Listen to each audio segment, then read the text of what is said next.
qui est présente. Effectivement, il y a la jeune Dana Devilliers qui était avec nous. Faites lui aussi un très bel accueil, s'il vous plaît, merci.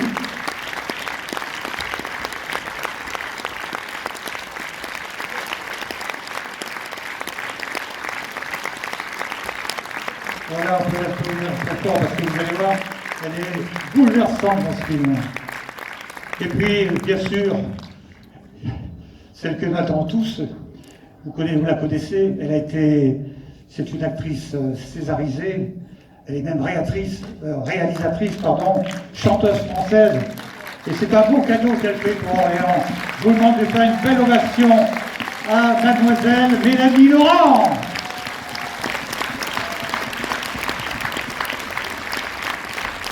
Bonjour. Mettez-vous dans le centre, peut-être. Merci. Eh bien, t'as pas de micro? Lui, il a vu le film, alors c'est normal, il va poser la première question.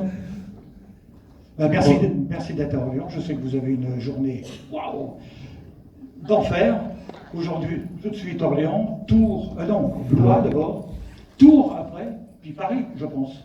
Ce matin, les Champs-Élysées à Paris, vous imaginez, on était sur les champs. Ben voilà, donc merci. Sans gilet. Merci, vraiment, c'est bien. Hein. Alors, Sébastien, toi tu as vu le film? Moi, je n'ai pas vu.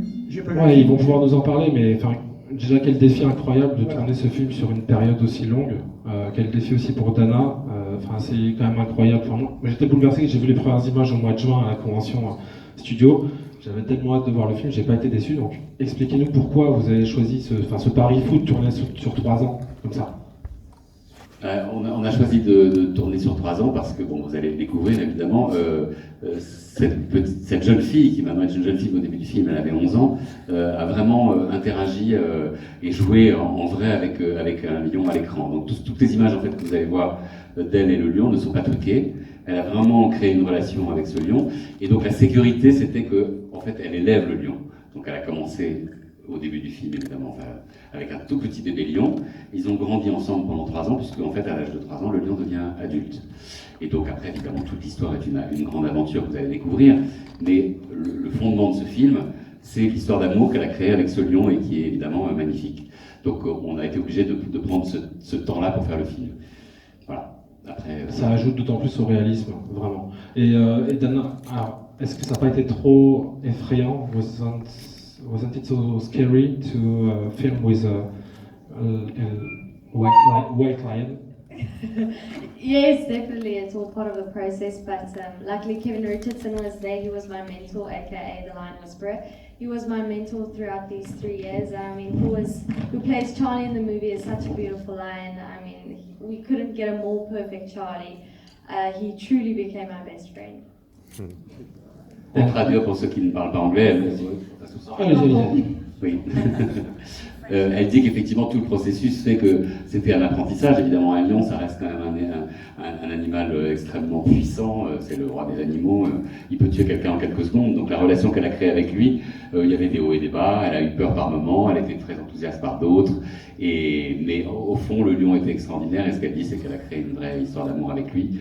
Et notamment grâce à peut-être quelqu'un que vous connaissez qui s'appelle Kevin Richardson. En tout cas, si vous ne connaissez pas, allez voir sur Internet parce que c'est un type extraordinaire qui, depuis 20 ans, vit avec des lions en Afrique du Sud et a vraiment réussi à créer une communication avec eux.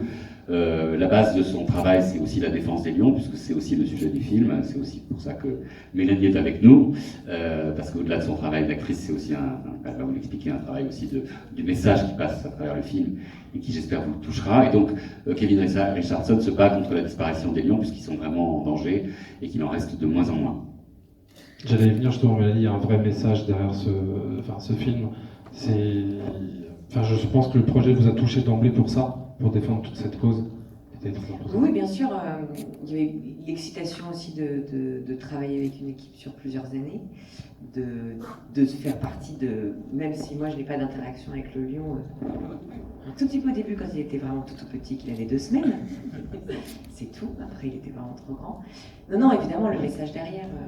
Et puis surtout de se rendre compte qu'en tant que propre touriste très naïf, quand on va dans ces pays-là et qu'on va voir des lions soi-disant protégés, en fait ils ne le sont pas. Et que je pense qu'il y a un double sujet dans le film, c'est-à-dire qu'à la fois évidemment c'est un film sur la protection de cette espèce-là qui est en voie de disparition et dont on ne parle pas assez. Mais il y a aussi ce qu'on pense être la vérité qui ne l'est pas, c'est-à-dire la responsabilité qu'on a en tant qu'être humain et en tant que voyageur dans le monde, d'aller donner de l'argent à certaines personnes en pensant faire le bien. Et vous allez comprendre qu'en fait, la réalité est tout autre.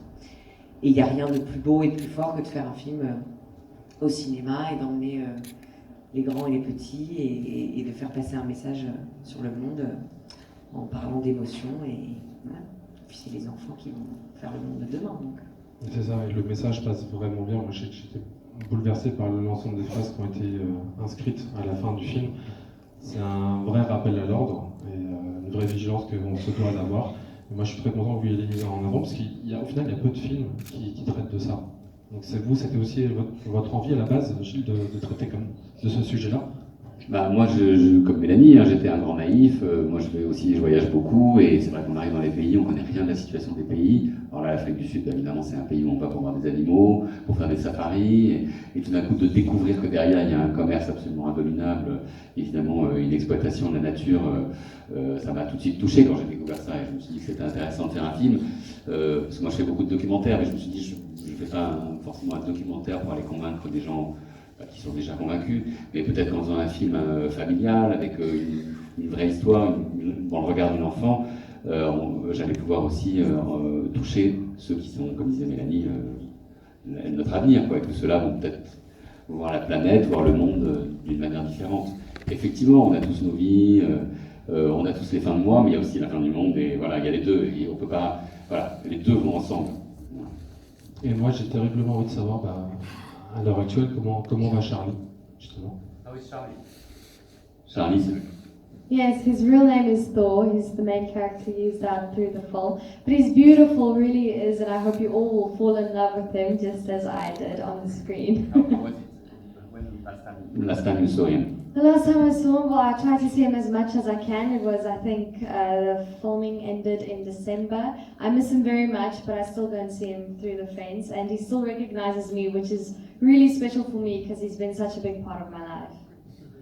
Donc, évidemment, elle continue à le voir, mais maintenant, elle n'interagit plus avec lui parce que c'était un processus quotidien. Elle est retournée à sa vie, et vous allez voir que ce qu'elle fait, c'est extraordinaire, mais que ça, évidemment, c'est compliqué de le perpétuer hors du film. Mais elle continue à aller le voir. Donc, pour vous dire qu'en fait, ce lion-là, le film a créé une fondation qui finance donc la vie de ce lion au milieu d'une famille d'autres lions. D'ailleurs, ils sont 6. Protégés chez Kevin Richardson, qui a un grand sanctuaire, et donc ils sont en semi-liberté, disons, là-bas, et le film a donc financé leur vie jusqu'à la fin de leur jour. Donc ils ne pourront jamais être exploités, ni vendus, ni autre chose.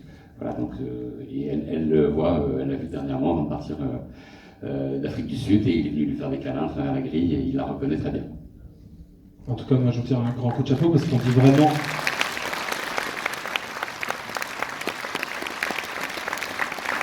Au cinéma, on dit vraiment que la grosse difficulté, c'est de tourner à la fois avec des animaux, avec des enfants. Là, je pense que vous avez mis la barre quand même sacrée en haut. Des animaux, des enfants et une star. Et une star aussi. Alors, est-ce que c'est la star la plus compliquée ou pas? Je sais pas. Non, c'est la plus... On dit que moins plus moins égale plus, donc effectivement... Non, en fait, j'ai eu une enfant extraordinaire et un lion extraordinaire, et c'est vrai que je rigole pas en disant ça. Le lion, vous allez voir, est incroyable, et il faut savoir que, bon, vous n'avez pas encore vu le film, mais nous, on était tous dans des cages pour être protégés, parce qu'un lion, c'est hyper dangereux. Il n'y avait que Dania qui pouvait être hors de la cage avec le lion, et Kevin Richardson, évidemment, qui s'occupait du lion, mais qui est un adulte. En revanche, toute l'équipe était à l'intérieur de cages, caméras, les micros, etc. Donc ça va vous donner un peu l'idée de ce que vous voyez. Et voilà, et donc c'est un processus qui est compliqué, mais ce lion, c'est ça au sujet effectivement des lions et des enfants, ce lion n'est pas dressé. Donc ce que vous allez voir, il a lui-même choisi de jouer les scènes comme il les a jouées. Il n'a jamais été forcé, ni dressé avec un bâton ou quelque chose. Nous, on dit qu'il a été en fait apprivoisé. Et effectivement, les jours où il jouait pas, on ne tournait pas. Et les jours où il avait envie, on faisait très rapidement les choses. Et donc, c'est vraiment un processus un peu nouveau de faire tourner des animaux. C'est rarement comme ça au cinéma, mais aujourd'hui, on peut plus se permettre de traiter les animaux comme comme des bêtes, mais on les a traités en disant qu'on l'a traité avec le maximum de respect.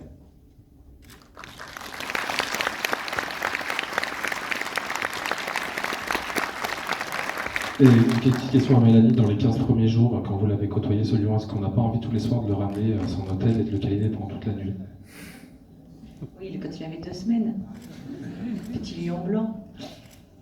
Oui, en même temps, on avait les bras lacérés en quelques secondes, hein, surtout à cet âge-là.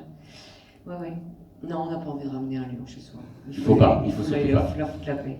Mais en tout cas, j'étais très très admirative de ce qu'a fait le travail de ma fille de cinéma. Un peu chaque année. Vraiment, elle m'a hallucinée. Vraiment. Moi, j'aurais été incapable de faire ce qu'elle a fait. J'espère que... Je ne sais pas si vous allez vous rendre compte du danger dans lequel elle s'est mise parfois et de la prouesse d'actrice qu'elle fait, parce qu'on voit un film et qu'on voit une histoire et que peut-être c'est très compliqué et on vous demande pas ça d'ailleurs, de prendre cette distance-là. Mais on était médusés chaque jour. Pour un premier film en tant qu'actrice, c'était assez extraordinaire. Et merci Gilles de m'avoir emmené 3 ans là-bas. On va vous laisser. Eh bien, je pense qu'on va arrêter là, puisque vous avez une grande route à faire. Mais avant de partir, quand même, on ne va pas vous laisser partir les mains vides. Donc, il y a des choses qui se font chez nous à Orléans. Et donc, pour les deux jeunes femmes, les 2 jeunes filles, pardon. Allez. C'est trop gentil. Voilà, donc de la part d'Orléans. Ça, c'est pour vous. Ensuite, bien. À Orléans, nous avons un bon chocolatier, c'est Sébastien Papillon. Eh bien, nous avons le plaisir de vous offrir des chocolats de chez Bastien Papillon et de la pâte à tartiner. Alors là, c'est une folie. Une folie. Et puis, alors, on va quand même penser à ceux qui les ont accompagnés, les distributeurs. Donc, Aux alcooliques. allez, venez vers nous. Venez vers nous. Voilà, allez, viens. Alors Thierry et Arthur de chez Studio Canal, Voilà. c'est grâce à vous que toute l'équipe est là aujourd'hui. Alors, à consommer sans modération, parce que moi je te connais bien, et quand tu es de sortie, ça ne s'arrête jamais. Voilà. Eh bien, nous allons vous souhaiter tous, nous allons vous saluer, Merci souhaiter de votre accueil. un bel après-midi, bon film, et à très bientôt.